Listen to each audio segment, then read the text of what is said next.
नमस्कार, सुप्रभात. मी अजिंक्य भातंब्रेकर. तुम्ही पाहताय न्यूज 18 लोकमत. बुलेटिनची सुरुवात महत्त्वाच्या बातमीने आपण करणार आहोत. आरटीओ अधिकारी बजरंग खरमाटे यांना समन्स बजावण्यात आल्याचं समजतंय. ईडीनं खरमाटे यांना चौकशीला बोलावण्याचं हे समन्स बजावलेलं आहे. खरमाटे हे परब यांचे निकटवर्तीय असल्याची माहिती आहे. याताची महत्त्वाची मोठी बातमी आपण सध्या पाहतो आहोत. आरटीओ अधिकारी बजरंग खरमाटे यांना समन्स बजावण्यात आलेला आहे. याचबद्दलची अधिक माहिती आपण जाणून घेणार आहोत. अजित मांढरे आपले प्रतिनिधी आपल्या सोबत आहेत सध्या. अजित, खरमाटे यांना समन्स ईडीनं बजावल्याची माहिती मिळतेय. काय याबद्दलची अधिक माहिती? अजिंक्य, आपल्याला माहिती असेल की आरटीओ प्रकरणामध्ये काही गैरव्यवहार झाले होते. बदल्या आणि बढतींचं प्रकरण होतं. याचबरोबरीनं नेमकं याच्यामध्ये हा अधिकृत उजरण नाहीये, पण जी माहिती मिळते त्यानुसार की ईडी जे सगळं 100 कोटी वसुली प्रकरणी चौकशी करते आहे, त्याच्यामध्ये सचिन वाझेला सांगण्यात आलं होतं की वेगवेगळ्या पद्धतीच्या ठेकेदारांच्या आणि अडचणी झालेल्या अधिकाऱ्यांच्या नावांची लिस्ट त्याच्याकडे मागण्यात आली होती, असं सचिन वाझेने सांगितलं होतं. या सगळ्या पार्श्वभूमीवरती बजरंग खरमाटे याचं देखील कनेक्शन असण्याची शक्यता आहे अशी वर्तवली जाते. तर दुसरीकडे आरटीओ विभागामध्ये मोठ्या प्रमाणामध्ये बदल्या आणि बढत्या केल्या गेल्या, त्याच्यामध्ये खरमाटे याचा मोठा हात होता. याच पार्श्वभूमीवरती त्याच्यावरती धाडी देखील टाकण्यात झाल्या होत्या, पण बजरंग खरमाटे जो आहे तो सापडून आला नाही. आणि या सगळ्या गोष्टींमुळे बजरंग खरमाटे याला ईडीनं चौकशी करता बोलवलेलं आहे आणि त्याच साठी त्याला समन्स बजावलेलं आहे. साधारणपणे बजरंग खरमाटे याने चौकशीला हजर राहणं अपेक्षित आहे असं ईडीच्या अधिकाऱ्यांचं म्हणणं आहे. कारण का अनेक गोष्टी आहेत, अनेक 2 ते 3 प्रकरणं आहेत ज्या प्रकरणांमध्ये बजरंग खरमाटे यांच्याकडून ईडीला स्पष्टीकरण पाहिजे आहे. त्यामुळे ही नोटीस जी आहे ती धाडण्यात आलेली आहे. अजित, मात्र जर ही नोटीस धाडण्यात आल्याची बातमी जर खरी असेल आणि त्या संदर्भातली कारवाई करण्यात आलेली असेल तर खरमाटे या चौकशीला हजर राहणार का, किंवा त्याबद्दलची काही अपडेट मिळू शकली आहे का? आणि दुसरी महत्त्वाची बाब म्हणजे या सगळ्याला एक खूप मोठी पार्श्वभूमी आहे ज्याबद्दल तुम्ही मगाशी सांगत होतात. अजित, या सगळ्याबद्दल काय सांगता येईल? अधिक पार्श्वभूमी म्हणजे 2 भाग आहेत. पहिला भाग म्हणजे सगळ्यात आधी की आरटीओ जे विभाग आहे, परिवहन विभाग, त्या विभागामध्ये मोठ्या प्रमाणावर बदल्या आणि बढत्या हा जो भाग आहे, या सगळ्या गोष्टींमध्ये खरमाटे याने हा मोठी भूमिका त्या ठिकाणी बजवायचा. आणि याचमुळे नेमकं त्याने ह्या सगळे करण्याकरता कोणाकडून पैसे घेतले, कोणाला दिले, कसे व्यवहार झाले, ह्या सगळ्या गोष्टी ज्या आहेत ह्या ईडीच्या रडारवरती आहेत. आणि मोठी माहिती जी आहे ईडीकडे या संदर्भातली की 2 ते 3 तक्रारदार आहेत. त्या तक्रारदारांनी पुराव्यानिशी काही व्हिडिओ आणि ऑडिओ रेकॉर्डिंग सह ईडीला हे सगळे पुरावे सादर केलेले आहेत. हा झाला एक भाग. दुसरा भाग म्हणजे जर आपल्याला माहिती असेल तर सचिन वाझे याने त्याच्या स्टेटमेंटमध्ये, याने त्याच्या पत्रामध्ये म्हटलं होतं, जे एनआयला दिलं होतं, पुढे ते रेकॉर्डवर आलं नाही, पण तसे आरोप वेळोवेळी करण्यात आले. आणि या सगळ्या चौकशीमध्ये एक म्हटलं होतं की आणि परब यांनी सचिन वाझे याच्याकडे काही ठेकेदारांची, काही बीएमसीची असतील किंवा इतर कोणी सरकारी खात्यातील असतील यांची नावं मागितली होती, त्यांच्याकडून काही रक्कम गोळा करायची होती, असं सचिन वाझे मार्फत सांगण्यात आलं होतं.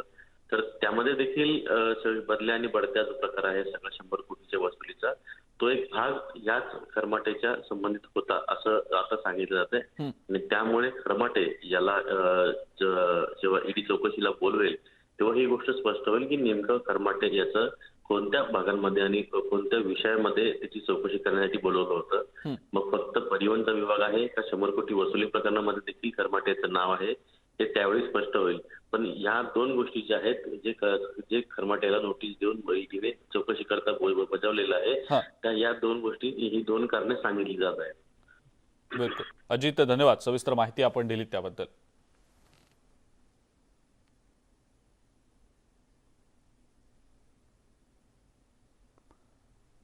पुढची बातमी बघूया. बुलढाणा जिल्ह्यातल्या जळगाव जामोद इथं राष्ट्रवादी पक्षाचा मेळावा पार पडला.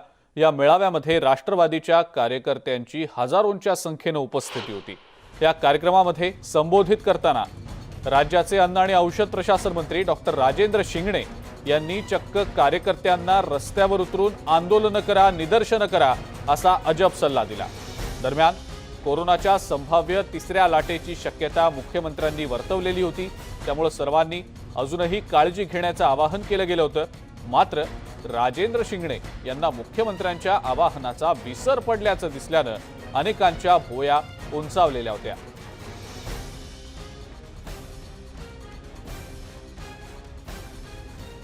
सत्तेमध्ये जरी आपण असलो तरी कार्यकर्त्यांना माझी विनंती की सरकारचं जर एखादं धोरण जर तुम्हाला पटलं नाही ना, तुम्ही आंदोलन करा।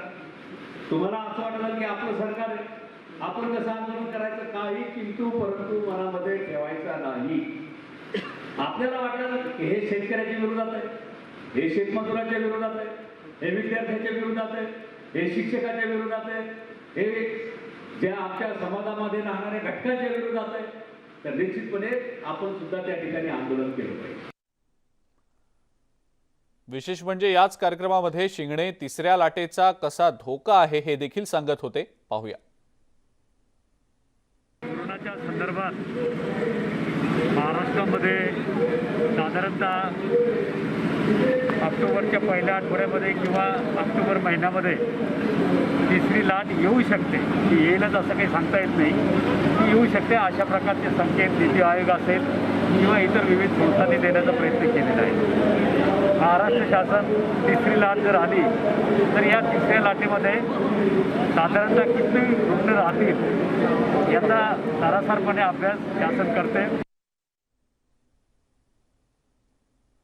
याचबद्दलची अधिक माहिती आता आपण जाणून घेणार आहोत। राहुल खंडारे आपले प्रतिनिधी आपल्या सोबत आहेत सध्या। राहुल, एकीकडे मुख्यमंत्री सातत्यानं आवाहन करतायत आणि नुकतंच मुख्यमंत्र्यांनी आवाहन केलं होतं की तिसऱ्या लाटेचा धोका अद्यापही कायम आहे, त्यामुळे आणखी खबरदारी घेण्याची गरज आहे। हे आवाहन मुख्यमंत्री करत असतानाच दुसरीकडे मंत्री मात्र आपल्या कार्यकर्त्यांना आंदोलन करण्याचं आवाहन करतायत। राहुल, काय नेमकं या सगळ्याबद्दल सांगताय?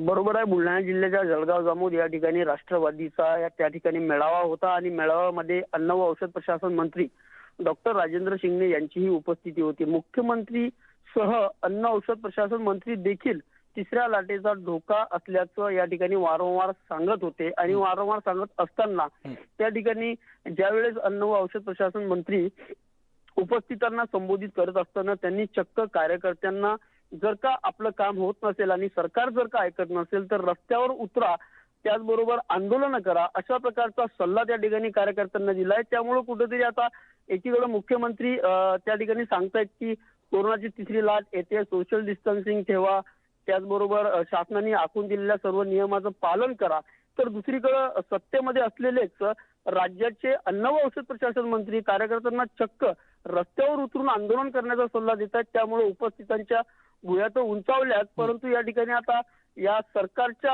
विरोधातच आंदोलन करण्याचा एका प्रकारे सल्ला या ठिकाणी मंत्र्यांनी दिल्यामुळं कार्यकर्ते देखील आता या ठिकाणी मोठ्या प्रमाणात संभ्रमात आहेत। बिलकुल राहुल, आणि या कार्यक्रमामध्ये देखील हजारोंच्या संख्येनं कार्यकर्त्यांची उपस्थिती दिसली। बहुतांश कार्यकर्त्यांच्या चेहऱ्यावर तर साधा मास्क सुद्धा नव्हता।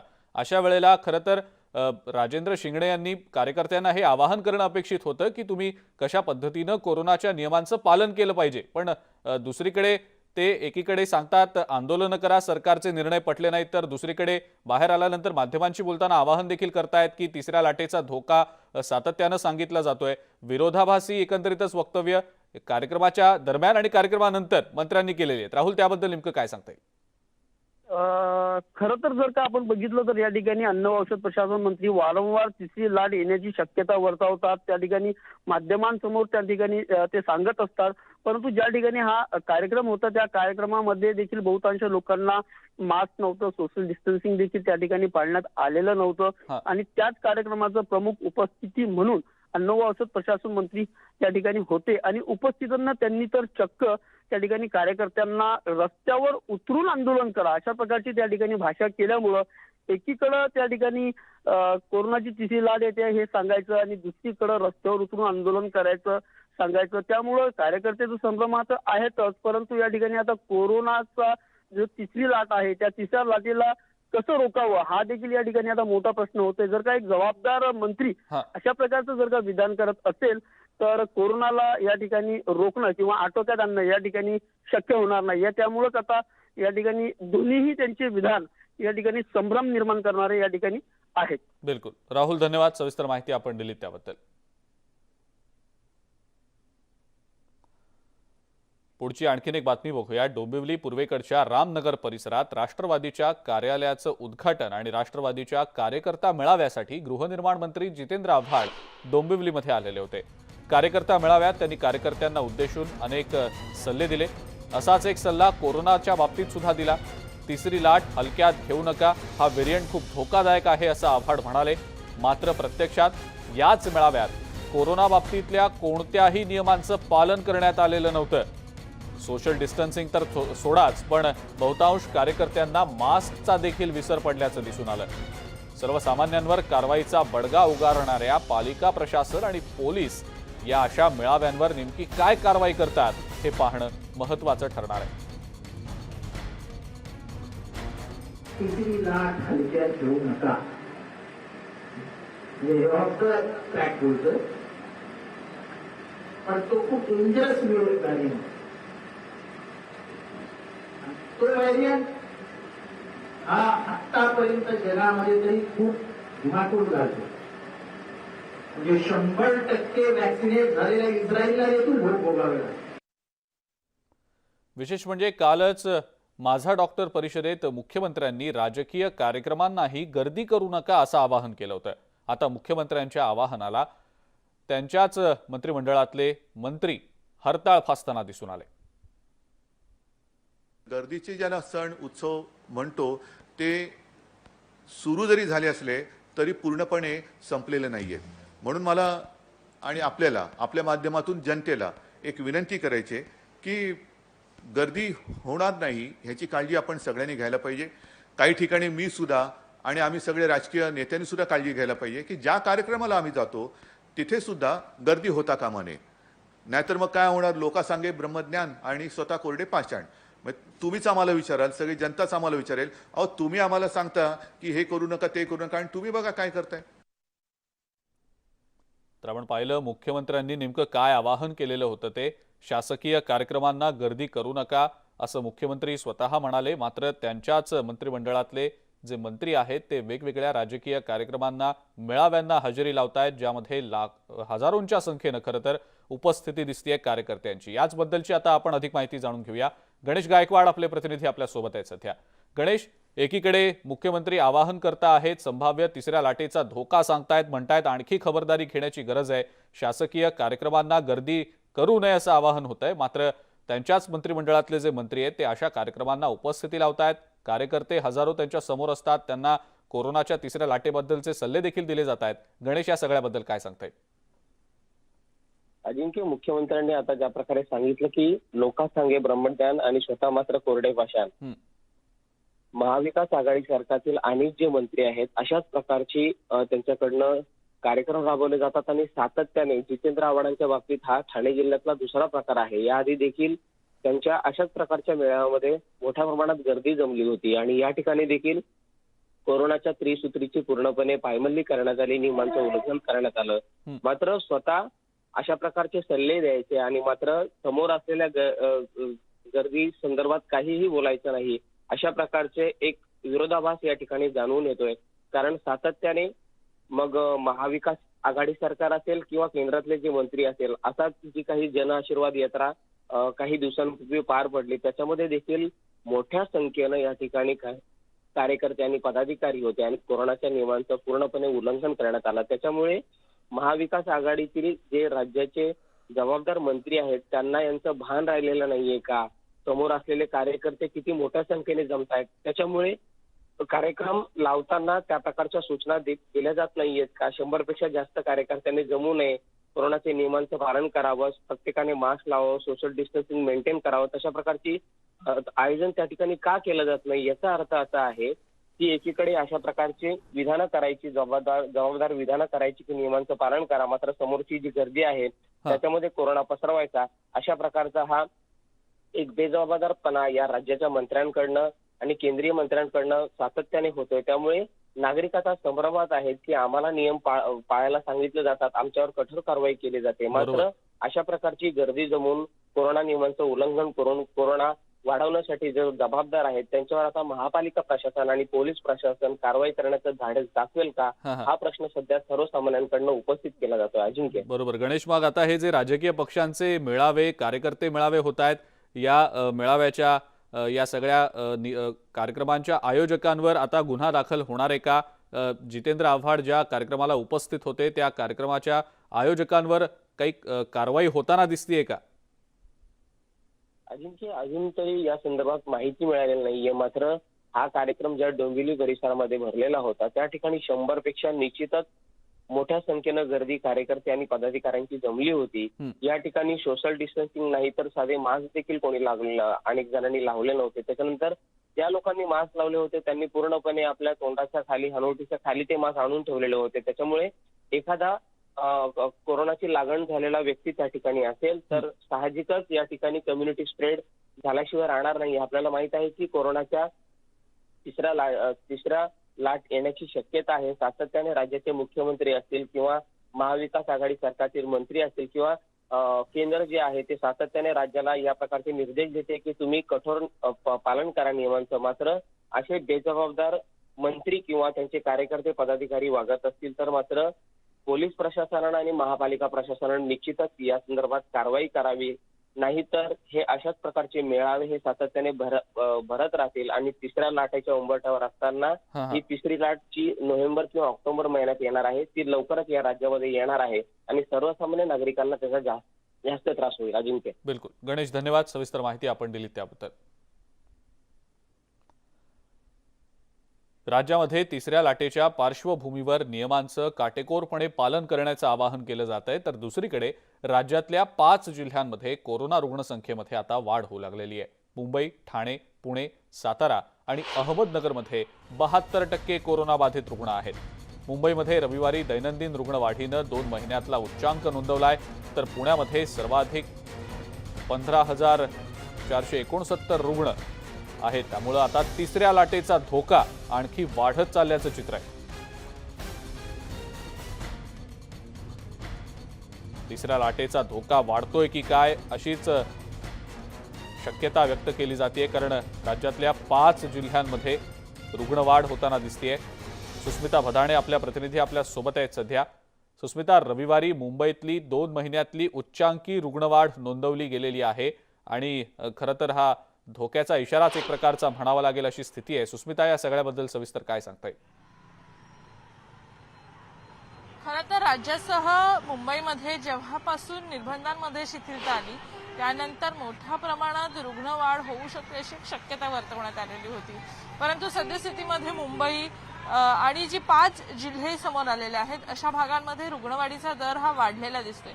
ज्या पद्धतीने नागरिक घराबाहेर पडतायत त्यासोबतच रुग्णवाढीचा दर सुद्धा आपल्याला वाढलेला दिसतोय. याचाच अर्थ असा आहे की पॉझिटिव्हिटी रेट आणि ऑक्सिजनची उपलब्धता या 2 निकषांवरती निर्बंधांमध्ये शिथिलता आणण्यात आलेली होती. मुंबई लोकल सेवा सुरू झाली, बाजारपेठा सण उत्सवाच्या काळामध्ये सुरू झालेल्या आहेत आणि एकूणच सार्वजनिक ठिकाणी लोकांनी बाहेर पडायला सुरुवात केली, ज्यामुळे सद्यस्थितीमध्ये जर आपण बघितलं तर नागरिकांची गर्दी आपल्याला पाहायला मिळते. काल मुंबईमध्ये उच्चांक गाठण्यात आला होता. यापूर्वी आपण सुद्धा बघितलं होतं की कुठेतरी पॉझिटिव्हिटी रेट हा खाली येत होता, मृत्यूचा दरही कमी होत होता. परंतु ज्या पद्धतीनं रुग्णसंख्या वाढते याचं एक दुसरं कारण हेही आहे की टेस्टिंग वाढवण्यात आलेले आहेत. दिवसाला लाखोच्या संख्येनं टेस्टिंग मुंबई महानगरपालिकेकडनं केलं जात आहे. या टेस्टिंगमध्ये बऱ्याचदा डेल्टा प्लसचा व्हेरियंट आहे का हे सुद्धा तपासण्यात येतं आणि त्यामुळं ज्या पद्धतीची आकडेवारी आपल्याला वाढताना पाहायला मिळते आहे त्याच्यात ट्रेसिंग आणि टेस्टिंग या 2 निकषांवरती अधिकचा भर यंत्रणांनी दिल्यामुळे सुद्धा आपल्याला पाहायला मिळतं. काल रविवार होता तरी सुद्धा अशा पद्धतीनं आकडेवारी अधिकशी समोर आलेली, म्हणजेच एकूणच रुग्णसंख्या काही वेळेला शनिवार रविवार आपल्याला कमी पाहायला मिळते कारण टेस्टिंग कमी होत असतात. परंतु सद्यस्थितीमध्ये तसं चित्र मुळीच नाहीये. राज्यात अनेक ठिकाणी निर्बंध शिथिल झालेले आहेत, परंतु हे 5 जिल्हे भविष्यामध्ये तिथली परिस्थिती आटोक्याच्या बाहेर जाऊ नये म्हणून नागरिकांनी काळजी घेणं आणि प्रशासनानं काळजी घेणं सुद्धा तितकंच गरजेचं आहे. एकूणच ज्या पद्धतीचे काल मुंबईमध्ये आकडे नोंदवण्यात आले त्यामुळे मुंबईकरांनी उत्सवांच्या काळामध्ये सतर्क राहणं सुद्धा अजिंक्य तितकंच गरजेचं आहे. बिलकुल सुस्मिता, आणि खास करून मुंबईतल्या कोणकोणत्या भागांमधली रुग्णसंख्या वाढताना दिसते? कारण आपण पाहिलं होतं की एकीकडे रुग्णसंख्या आटोक्यात येत असल्याचं दिसलं होतं, कोरोना मृत्यूंचं प्रमाण देखील घटलेलं होतं, पण आता सणासुदीच्या या दिवसांमध्ये रुग्णसंख्या वाढेल की काय अशी भीती देखील व्यक्त केली गेलेली होती. मुंबईतल्या कोणत्या भागांमध्ये रुग्णसंख्या खरं तर जास्त वाढताना दिसते? खरं तर अधिकृतपणे वेगवेगळे कंटेनमेंट झोन्स पालिकेकडनं बनवण्यात येणार आहेत. परंतु काही दिवसांपूर्वी जर आपण बघितलं तर कांदिवलीमध्ये काही रुग्ण आढळले होते. मुंबई उपनगरीय भागांमध्ये रुग्णवाढीचा दर हा आपल्याला पाहायला मिळतोय. अगदी कांदिवली, बोरिवली अशा परिसर असेल, अंधेरीमध्ये काही ठिकाणी रुग्णसंख्या वाढलेली दिसते.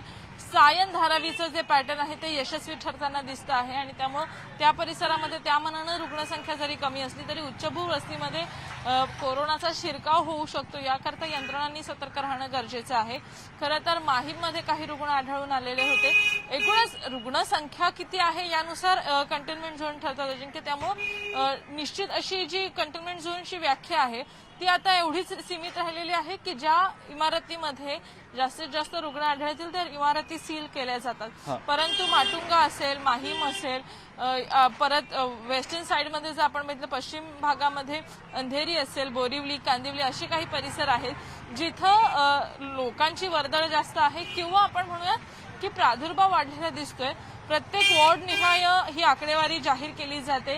आज कदाचित मुंबई महानगरपालिकेकडनं अधिक अपडेटेड तपशील आपल्याला मिळू शकतो, कारण शनिवार रविवार या 2 दिवसांमध्ये ज्या पद्धतीची आकडेवारी समोर आलेली आहे त्यानुसार आज सुद्धा आपल्याला काय पद्धतीची उपाययोजना केली जाते आणि सगळ्यात महत्त्वाचं म्हणजे प्रत्येक वॉर्डनुसार जर काही झोन बघायचे असतील तर ते झोन निश्चित केले जातील, त्याची यादी प्रसिद्ध केली जाईल. कारण सण उत्सवांच्या काळामध्येच हा धोका वाढण्याची शक्यता आहे. त्यामुळे नागरिकांनी काळजी घेणं आणि प्रशासनानं तितक्याच मोठ्या प्रमाणात यंत्रणा सज्ज ठेवणं या दोन्ही गोष्टी अतिशय गरजेच्या आहेत. बिलकुल सुस्मिता, धन्यवाद सविस्तर माहिती आपण दिलीत त्याबद्दल.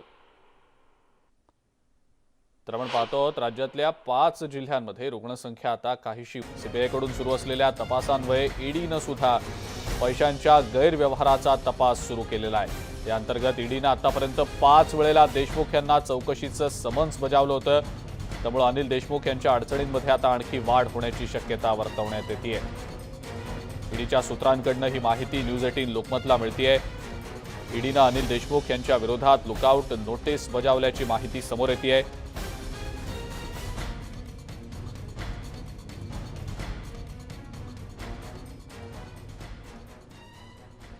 जे करप्शन अनिल देशमुखने केलेलं आहे त्या प्रकरणामध्ये ईडीने लुकआउट नोटीस काढलेली आहे आणि आता अनिल देशमुखला जिथे मिळेल तिथे महाराष्ट्रातच नव्हे तर पूर्ण भारत देशात पकडायचं आहे, कारण त्यांनी इन्व्हेस्टिगेशनला समोर आलेले नाही आणि साथ दिलेली नाही तपासासाठी. चंद्रकांत पाटील यांनी अनिल देशमुख यांच्या या लुकआउट नोटीस प्रकरणावर नेमकी काय प्रतिक्रिया दिली आहे पाहूया.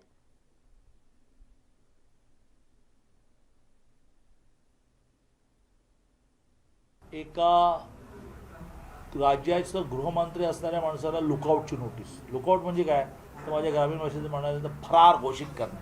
लुकआउट हा जरा चांगला शब्द. फरार घोषित करणे, दिसताक्षणी अटक करा. एक मंत्री, दुसरा मंत्री पूजा चव्हाणच्या विषयामध्ये राजीनामा देऊन घरी.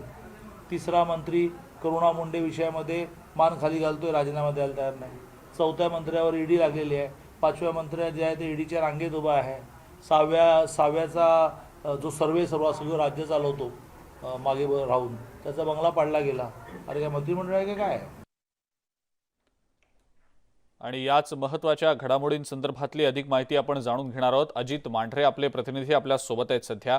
अजित, अनिल देशमुख यांच्या अडचणींमध्ये वाढ होणारी ही बातमी असंच म्हणावं लागेल. लुकआउट नोटीस त्यांच्या विरोधात जारी केली गेल्याची माहिती सूत्रांकडून मिळतेय. अजित, काय सांगता येईल त्याबद्दल?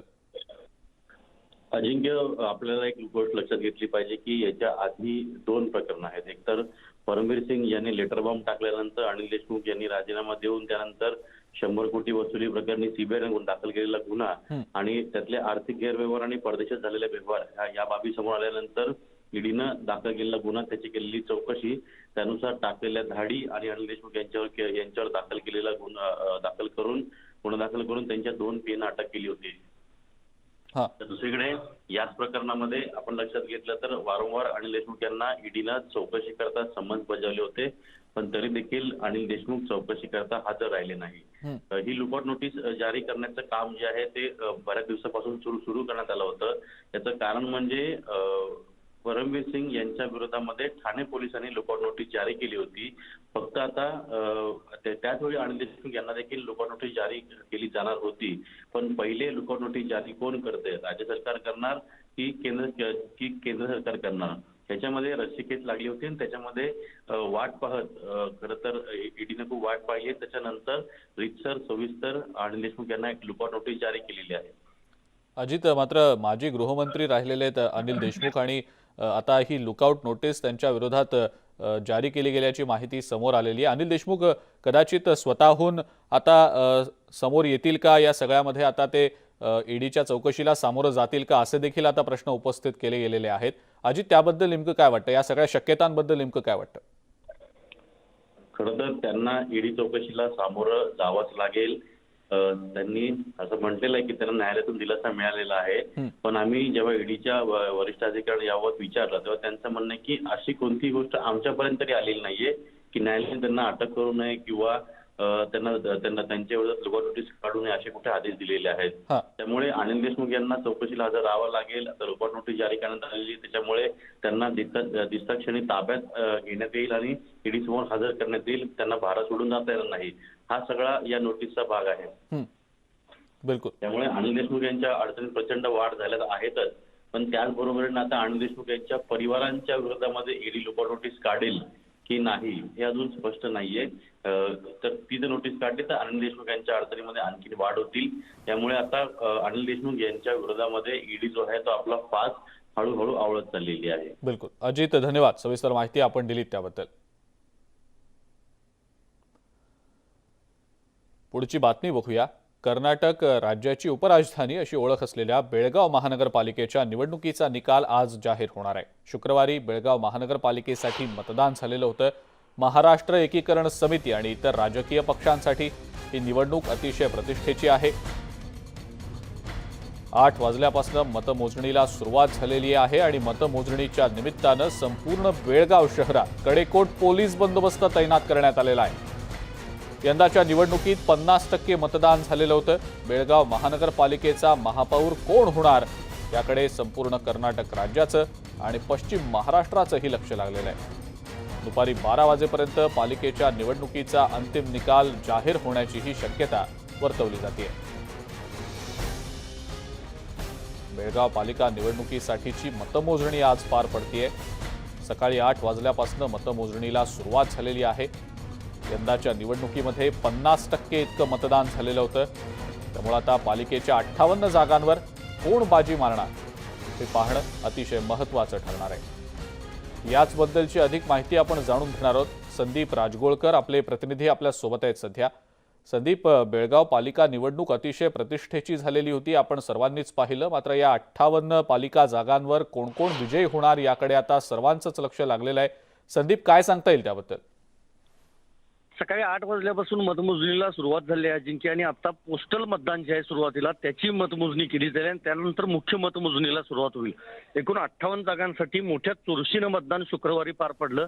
पण महत्वाचं हेच आहे की फक्त 50% मतदान झालं आहे. म्हणजे निम्म्या बेळगावकरांनीच फक्त मतदान केलं आहे. 2013 साली म्हणजेच 8 वर्षांपूर्वी ज्यावेळेला महापालिकेची निवडणूक पार पडली होती त्यावेळेला जवळपास 75% मतदान झालं होतं आणि 25% मतदान हे आता कमी झालेलं आहे.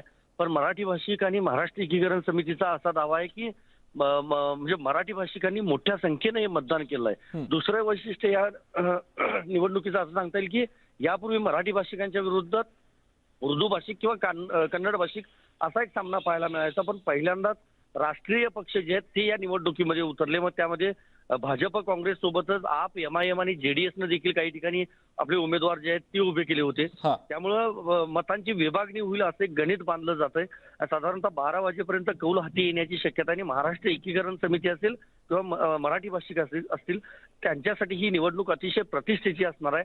कारण आतापर्यंत म्हणजे बेळगावची महापालिका स्थापन झाल्यापासून आतापर्यंत मराठी भाषिकांचाच महापौर किंवा महाराष्ट्र एकीकरण समितीचाच महापौर बेळगाव महापालिकेवर नियुक्त झालेला आहे. त्यामुळे आज नेमकं मतदार कुणाला कौल देतात याकडे संपूर्ण कर्नाटक राज्याचं लक्ष असणार आहे. संदीप, ही पालिका निवडणूक चुरशीची होईल असं सातत्यानं बोललं गेलेलं होतं आणि काही महिन्यांपूर्वी जी लोकसभेची पोटनिवडणूक झाली होती त्यानंतर काही राजकीय समीकरणं बदलली आहेत की काय अशी देखील जोरदार चर्चा सुरू होती.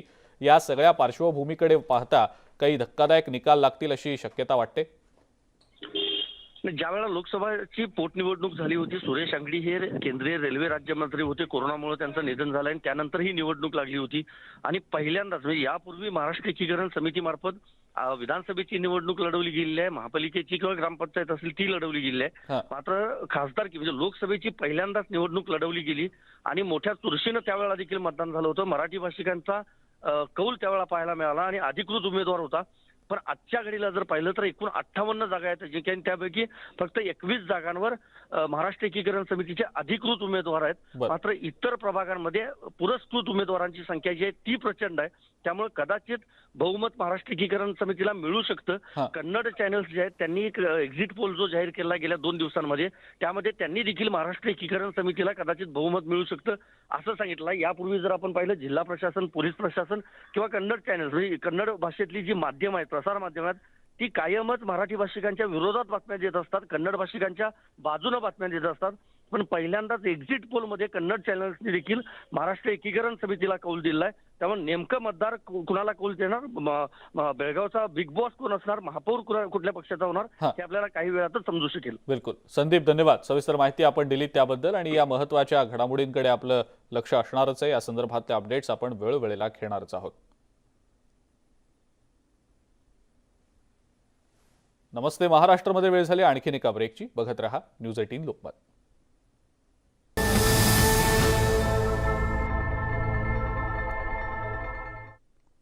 ब्रेकनंतर आपल्या सगळ्यांचं पुन्हा एकदा स्वागत. राजापूर तालुक्यात रिफायनरी प्रकल्प व्हावा यासाठी नाटे, सोलगाव, बारसू, धुपेश्वर या गावातील महिलांनी रिफायनरीच्या समर्थनार्थ आंदोलनं केली आणि या परिसरात रिफायनरी प्रकल्प व्हावा अशी भूमिका त्यांनी घेतलेली आहे. परंतु दुसरीकडे काही एनजीओ स्थानिक लोकांची डोकी भडकवत असल्याचा आरोप करण्यात येतोय. नाणार परिसरातल्या शेतकऱ्यांनी यापूर्वीच 8,500 एकरवर संमती दिलेली आहे. त्यामुळे नाणारला हा प्रकल्प का नको अशी भूमिका स्थानिकांनी घेतल्याचं समजतंय. तालुक्याबाहेर जाऊ नये यासाठी स्थानिकांनी रिफायनरी प्रकल्पाचं समर्थन केलंय. 1 लाख लोकांना थेट रोजगार मिळणार असल्यानं राजापूर तालुक्यातले लोक या प्रकल्पाचं स्वागत करत असल्याचं समजतंय. परंतु या प्रकल्पाला शिवसेनेचा विरोध आहे. स्थानिक शिवसैनिक मात्र या प्रकल्पाच्या बाजूने असल्यानं या तालुक्यात आता रिफायनरी प्रकल्पाला जोरदार समर्थन मिळत असल्याचं समजतंय.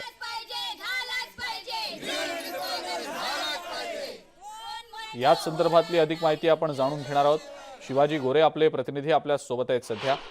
शिवाजी, स्थानिक रिफायनरीच्या समर्थनार्थ आता उतरल्याचं दिसतं आहे. महिलांनी देखील आंदोलन या ठिकाणी केल्याचं समजलं होतं. शिवाजी, काय सांगता येईल या सगळ्याबद्दल? या परिसरामधून स्थानिकांचा पाठिंबा वाढतो आहे. नाणार प्रकल्पाला शिवसेनेने विरोध केल्यानंतर नाणारचा जो प्रकल्प आहे तो रद्द करण्यात आला असल्याचं सरकारने जाहीर केलं होतं. परंतु त्यानंतर सोलगाव, नाटे, बारसू या परिसरामध्ये सरकारने एक MIDC साठी नोटिफिकेशन काढलंय आणि त्याच परिसरामध्ये रिफायनरी प्रकल्प व्हावा यासाठी बारसू परिसरातली जनता रस्त्यावर उतरलेली आहे. तर दुसरीकडे नाणार या ठिकाणी 8,500 एकरवरती एकरच्या सहमती लोकांनी दिलेल्या आहेत. या ठिकाणी नाणार प्रकल्प व्हावा अशा प्रकारची भूमिका नाणारच्या लोकांनी घेतलेली आहे. नाणारला शिवसेनेचा विरोध होता, परंतु आता तो विरोध मावळलेला आहे. स्थानिक शिवसैनिक आता रिफायनरी प्रकल्पाच्या बाजूने कौल देत आहेत. अनेक भागामधले जे पंचक्रोशीतले जे शिवसैनिक आहेत ते नाणार प्रकल्पाच्या समर्थनार्थ आहेत. बारसू या ठिकाणी प्रकल्प होण्याच्या हालचाली सुरू झालेल्या आहेत. कुठेही होऊ द्या, परंतु राजापूरच्या बाहेर हा प्रकल्प जाऊ नये यासाठी स्थानिक जनता जी आहे मोठ्या प्रमाणामध्ये रस्त्यावर उतरली आहे. परंतु दुसरीकडे मात्र NGO स्थानिकांची डोके भडकवू पाहतायत. त्यामुळेच कुठेतरी आता स्थानिकांमध्ये रोष पाहायला मिळतोय आपल्याला.